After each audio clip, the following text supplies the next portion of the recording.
Wake that ass up. Early in the morning. The Breakfast Club. Go. Morning, everybody. It's DJ Envy, Angela Yee, Charlamagne the Guy. We are the Breakfast Club. We got a special guest on the line. He's running for U.S. Senate in South Carolina. We have Jaime That's right. Harrison on the line. Good morning, sir. Good morning. Good morning. It's good seeing y'all. It's early in the morning, but I'm here. That's right. Today is election day, Jaime. Today is election day. All right. We need people to go out there and you check your name on that box. So let's keep it simple. Why should South Carolina go out and vote for you today over Lindsey Ladybug Graham? Well, listen, Charlamagne, first of all, I'm not on the ballot today, and it's because I didn't have a primary opponent, so they didn't put me on the ballot. So I am on the ballot in November. Now, Okay. There are a number of Democrats in offices all across the state of South Carolina, so I am encouraging everybody to get out there, go out, and vote. Make sure that your voice, your values are expressed today, and it's important to do so. But the reason why I think people should come out in November and support me and vote for me is because we in South Carolina need a senator who will fight for us and not fight against us. And right now, that's what we have in Lindsey Graham. This is a guy who's only caring about his own political power and relevance and how many times he's on Fox News with Sean Hannity or flying in Air Force One. But there are real issues in South Carolina right now that people need some help on, that people need to be addressed. And those issues have only been amplified given the coronavirus and what's going on right now with COVID. And so What issues? Talk to us about what issues. Talk to us about what issues. Well, first issue, probably number one issue is healthcare. Right now here in South Carolina, there are huge health disparities. And again, we see it with the COVID-19. In South Carolina, particularly in our rural communities, these healthcare disparities are glaring. 4 of our rural hospitals have closed over the past few years. And that's partly because Republicans have refused to expand Medicaid here in South Carolina. So almost 300,000 people, if they lived in New York where you guys live, 300,000 people would have health care right now, but they don't here in South Carolina. And that is simply because Republicans like Lindsey Graham have refused to expand Medicaid. Now, part of the residual of that is our hospitals in those communities have closed because they're not getting the revenue that they should get into those communities. And so when you have a situation like COVID comes and you got people that have to rush to the hospital, well, you don't have that capacity in some of these rural communities. You also see huge disparities. 2 years ago, 14 of the 46 counties here in South Carolina had no OBGYNs.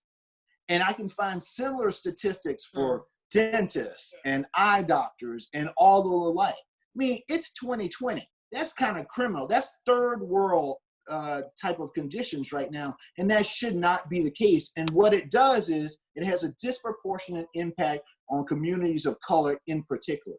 And so, broadband, another big issue. 1/3, 38% of rural communities in South Carolina have no access to broadband. In some of the communities that actually do have broadband, it is as slower than countries like Cuba or Venezuela, right? It is 2020. And as I told folks, you need somebody who is looking to our future and not looking back to our past. Broadband has to be like electricity that comes into your house. Do you have electricity in your house? Yes. Do you have broadband access in your house? Yes, because it's 2020. In order to be connected to the world, in order to really compete with the world, we've got to be connected. And right now, we don't have that. For the first time, I think 2 weeks ago, Lindsey Graham went and did some town hall down in Charleston and said, oh, we got to go and work and get broadband. I'm like, dude, where have you been? You've been a senator for 20 some odd years, and you now just realize that we need broadband? I mean, you still have a flip phone. Get with where we are, where the economy is going. And that's part of the problem that we have. He doesn't care about South Carolina. He only cares about what's going on in Washington, D.C. And as a result, a lot of people are suffering right now in the state. Now, Jaime, you've raised $7.36 million.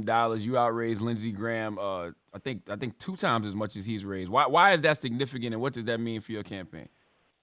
Well, it's significant because, one, we're not getting these huge PAC dollars like Lindsey Graham is also. You know, he's getting the $5,000 from this corporate PAC, $28 per person. We had over 500,000 contributions at $28 a person, and it's about this grassroots movement that we are building. People are fed up; they're tired. You know that old Fannie Lou Hamer saying that, you know, I'm sick and tired of being sick and tired of being sick and tired. Yeah, people are there right now, and what we are seeing is so much energy, and it's not just from Democrats; it's from independents and Republicans. About 3 weeks ago, one of Lindsey Graham's biggest donors in South Carolina, he was the president of Michelin North America, the chairman of, he was co-chair of Lindsey Graham's finance committee when he was running for president. His name was Dick Wilkerson. He came out and endorsed me over Lindsey Graham. And he basically said two things. He said, as it relates to Lindsey Graham, that, listen, if this man could not defend his best friend, John McCain, then what would he do for me? And then the second thing he said is, Jaime Harrison is the future of South Carolina. And that's the important thing, that we are looking at how we bring hope back into these communities, how to, you know, other roundhead boys and girls growing up like me in rural parts of South Carolina, that they can feel and enjoy the American dream. You know, I'm blessed. You're blessed, right? We've been able to, we grew up here in South Carolina, didn't have a whole lot, but we have now been able to realize so much, not only for ourselves, but for our families. Well, I don't want that to happen for every 50,000 kid, right? I want that to be the reality of every kid that grows up here, regardless of their race, regardless of their economic background, that they can all live the American dream.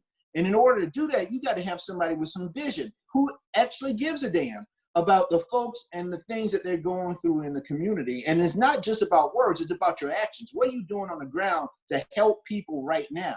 I know that's a part of who I am. That's how I was raised. That's what we're doing right now on the ground. Again, Lindsey, before COVID, Lindsey hadn't had a town hall here in the state in 3 years. 3 years. And it gives you a glimpse of what it is that he really cares about. Right. Yeah, I mean, Lindsey cares about, he's too busy being up Donald Trump's ass. And what bothers me about Lindsey Graham is, like, I don't like anybody. He was so against Donald Trump, was acting like Donald Trump was the worst thing in the world. Now he acts like none of that ever happened. Like, I don't see how you can support somebody like that. I mean, you could change your mind, but nah, he was straight up acting like Donald Trump was the worst thing in the world, and he just did a 180. He called him a race-baiting, xenophobic, religious bigot. And where I'm living, where I'm from in Orangeburg, you know, you call those some fighting words when you start calling people that. You know, it's significant, right? And then you go back and say, oh, no, he's not a race-baiting, xenophobic, religious bigot. I don't know why the media is trying to portray that. Come on, dude. People aren't stupid. We heard what you said, and you know what?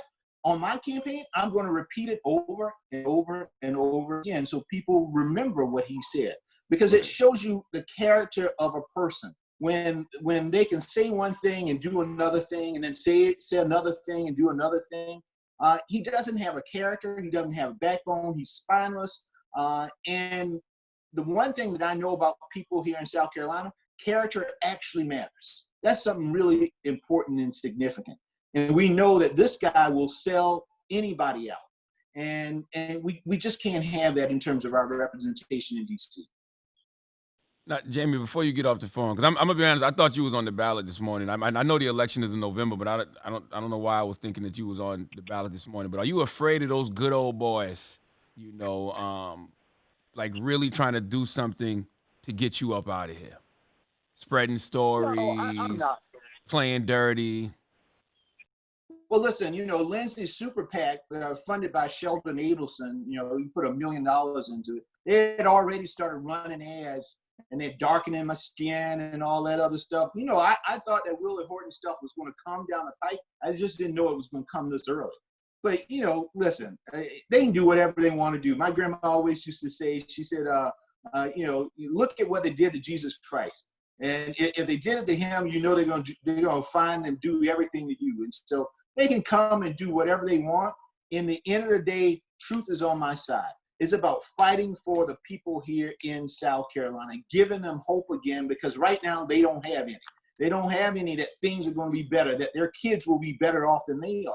And folks are suffering right now. When your lead level in your water is higher than the federal standards and nobody's talking about it. When your school's falling apart and nobody's talking about it. When you don't have a hospital because it is shut down and nobody's talking about it. Those are the things that we're going to focus on. And as long as we're speaking truth to power, we're going to be okay. I don't care what they throw at me. The people of South Carolina are fed up and they're tired and they're ready for new leadership. And Jamie, I That's just right. have And one question, because this morning we've been talking a lot about defunding the police. What are your thoughts on that? Listen, we know that there needs to be massive reform in policing here. And I believe what we have to do with the funding is move away from all this military style tactics and focus on safety in these communities, focusing on the community things, putting the resources into community-based efforts to make sure that kids are off the street, that they have a place to go, particularly now with the schools shut down because of COVID, making sure that there are resources dedicated to the efforts in our communities that help to keep us safe.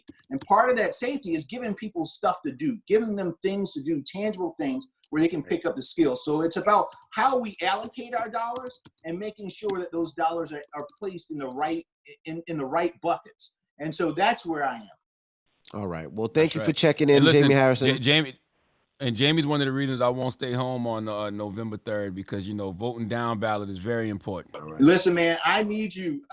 We're created a creative council where we're getting a lot of great folks like you who have huge networks to really help us. Athletes, artists, actors and actresses, and they're all very interested in really changing, because this is about building a new South. And so, just think about it. We will become the very first state with 2 African-American senators serving at the same time. You know the history of South Carolina. That's a big deal. Mm-hmm. It's a big deal for the state, but it's a big deal for this country as well. All right. Well, thank you for checking in, Jamie Harrison, and I'm sure we'll hear from you Give me closer a to website, November. Jamie. JamieHarrison.com, and Jamie spelled Jaime. So JamieHarrison.com. Sign up, volunteer. We need you. All right. It's the Breakfast Appreciate Club. you, It's brother. Jamie Harrison. Thank you, sir.